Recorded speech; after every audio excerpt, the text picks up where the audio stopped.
Hey everybody, AC here, and welcome back to another episode of Mang-Gust Volume 2. I almost called it anime.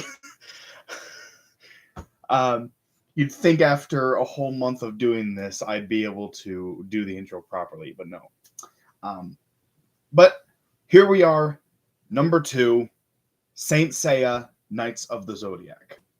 Now, I'm more so talking about the original Saint Seiya, Knights of the Zodiac, as there have been a couple of spin-off mangas.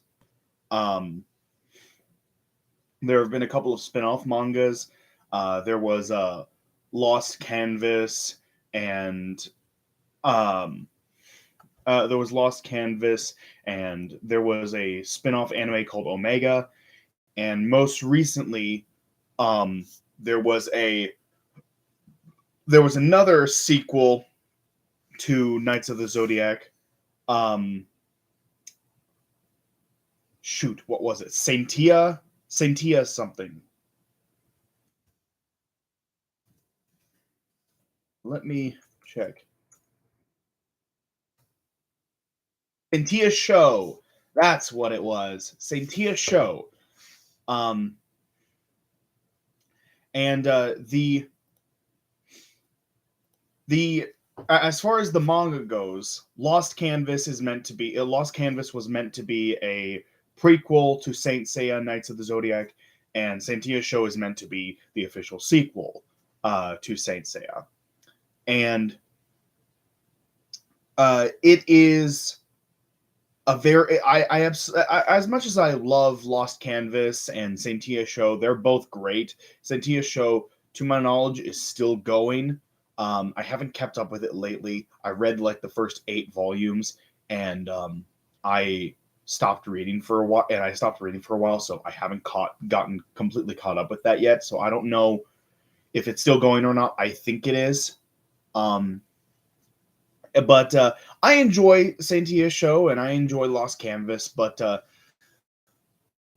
Knights of the Zodiac, the original Saint Seiya series, is by far my favorite of that trilogy of manga. It is by far my favorite, and it was uh, funny story. When I first heard about it, I heard about it at around the same time as I heard about this other series that had a very similar plot, except one takes place in Greece and the other takes place in space, but they both deal with with the main character obtaining obtaining a special suit of armor that gives them powers, and they join a group of people with suits that give them powers, and they end up fighting against godlike beings, and their leader is a godlike being. There were 2 different shows that I was hearing about around the same time. This and a sci-fi one with a similar plot. I can't even remember what the sci-fi one was even called anymore. Um, but the sci-fi one had a terrible ending with everybody dying and the world being destroyed. And I got it mixed up and thought that this was that. I got the 2 mixed up and thought that one was the good one and this was the bad one. So for a long time, I knew of this series, but was so hesitant to read it. And I could never even find the space one, so I never even got to attempt to read it. But I knew of Saint Seiya, and it was at both my middle school and my high school. And for the longest time, I was hesitant to read it because of how I heard it ended. And eventually, I just decided to give it a shot. Eventually, I decided to give it a chance. And my God, I wish I had given it a chance sooner. Not only did I realize I was dumb and that I got the 2 stories mixed up, Saint Seiya is so good. It is so incredible. I absolutely adore this series. It is amazing. the manga books themselves are very hard to come by, um, and I believe they're pretty expensive nowadays because of how old they are.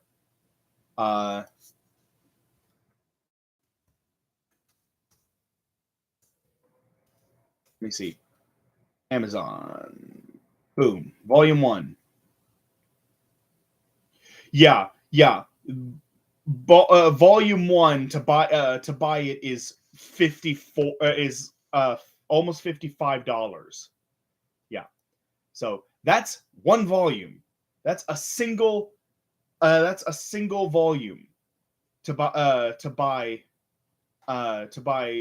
uh one volume out of 28. $55. Yeah, they're pretty expensive now. They are pretty expensive now. They are very old. They are very old, and there aren't very many copies of them anymore.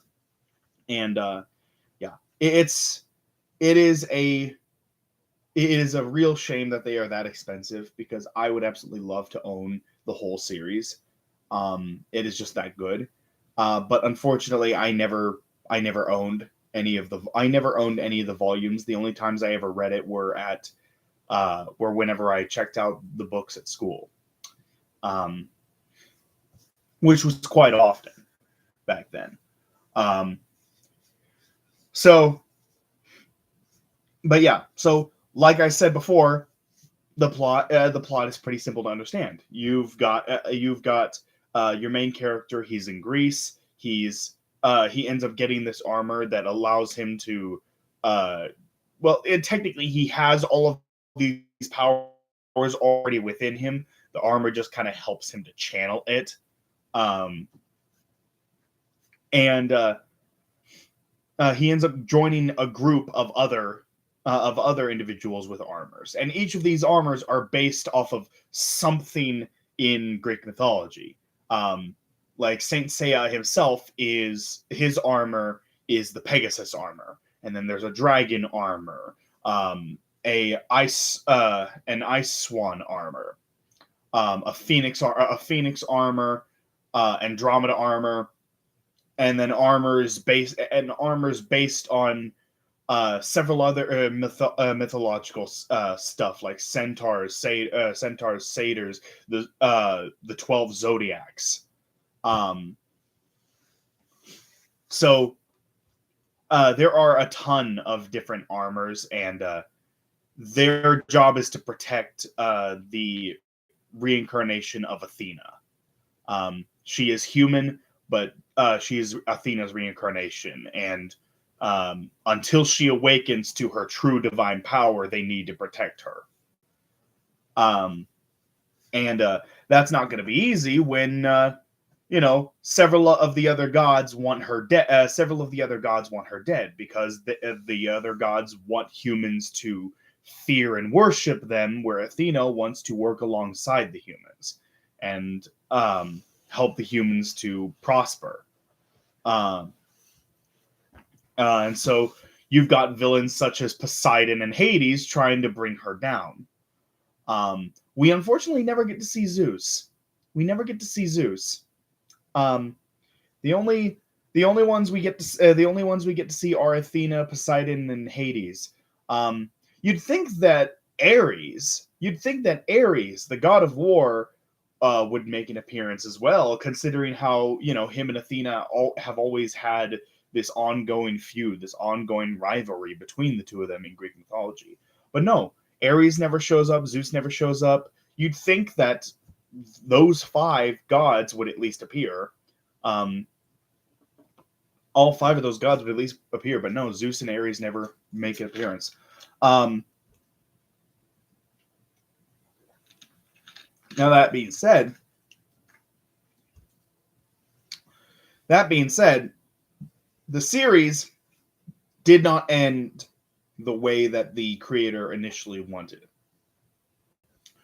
Um, the creator was pushed to end the series as quickly as possible by Shonen Jump, and so they ended the series prematurely. Um, and they ended the series prematurely, and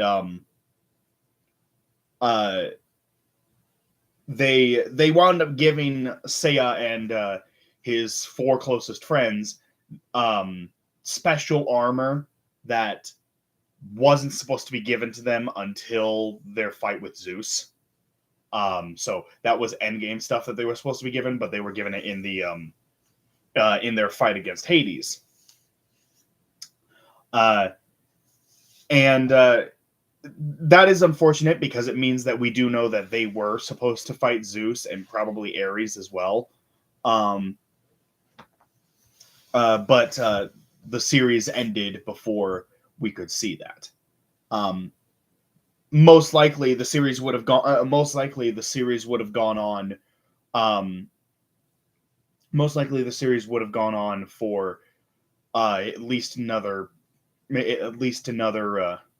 12 at least another 12 to 20 volumes, anywhere from 12 to 20 volumes uh to finish off the Ares and Zeus arc. But so the series could have been anywhere from like 40 to 48 volumes if the creator had been allowed to actually continue the series for as long as he needed.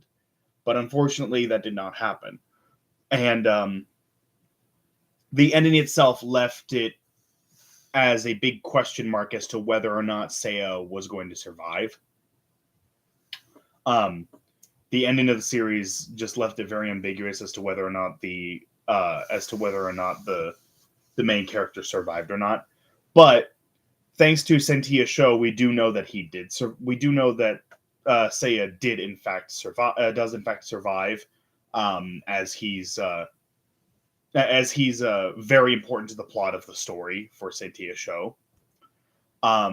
So we do know that he survived the end of the series, so that's good. It's good to get close. It was really nice to get closure on that, and that was something that I was really worried about for many years. Um, that was something that always bothered me, that we never knew if he survived the end of the series or not. But yeah, aside from that one little complaint that I've got towards the with the end of the series and how abrupt it kind of was, um, I do think that this series was a fantastic read. I think it was. I think it is a fantastic manga that deserves to be read by more people.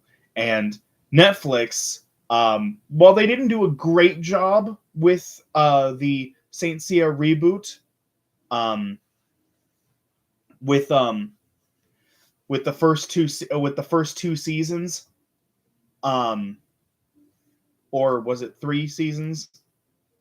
I think it was only two that they did. Um,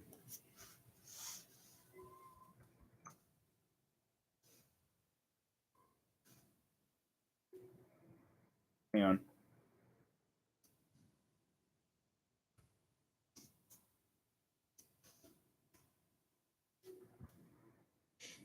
Okay, yeah, it was just two seasons. They only did two seasons, and season three has not. Season three has not. Yeah, season three has not been added. Has not been added. Um, it looks like they've canceled that. It looks like season three has been canceled, most likely. Um, and that really sucks, considering how the first major arc of the Saint Seiya storyline was going to be told throughout the first three seasons of this new reboot. So they covered 2/3 of the first major arc, and that was it. They never actually finished the first major arc. So that really sucks. That really sucks. And the way they handled it, wasn't great, but it was decent. I personally liked it better than the original Saint Seiya anime. Um, so, I mean, good on Netflix for at least doing better than the original anime, but it still wasn't a great. It still wasn't a great adaptation. It was just decent. Um, But yeah, it is unfortunate that we have not gotten a proper a proper faithful adaptation of the manga, and I hope one day we do. Um, the fact that we got um, a Netflix, the fact that we got a reboot on Netflix for the series just a few years ago shows that Saint Seiya is still something that people talk about. It's still something that is prevalent. It's not as prevalent as it was back when Knights of the Zodiac was going on, but it is still a prevalent series that people still talk about. So hopefully there is enough. Hopefully there is enough of a fandom to justify making another attempt at an anime adaptation, one that will actually be consistently good and faithful to the original series. And who knows, maybe Sentia Show could get an anime as well, because I am enjoying that manga as well. I think it is a good follow up to the original series. As far as my favorite character goes, that would have to be uh, the Phoenix Knight. That would have to be the Phoenix Knight. I would say he's my favorite. I would say he is my favorite character. His whole story arc that he goes through throughout the series is amazing. I love his story. I love his story arc. It is so heart wrenching and heartbreaking. You understand what led him on the dark path that he wound up being on at the start of the series, and you see him struggle to try to redeem himself, to try to become better. Um, and yeah, he's a great character. He's my personal favorite in the series. Any fight with him is just awesome. Um, but yeah, what do you think of this series? Have you read the manga? Are you an anime only fan? Let me know in the comment box below. And who is your favorite knight? So that's gonna do it for this. That's gonna do it for this video. I was gonna put up one other video today. As just a couple of honorable mentions. Um, but I unfortunately do not have time today. Um, I don't have much time today, so I'm gonna have to leave it here. So join me tomorrow for the last 3 episodes of Mang-Gust. Thank you so much for watching, and I'll see you all in the next video. Take care, everybody.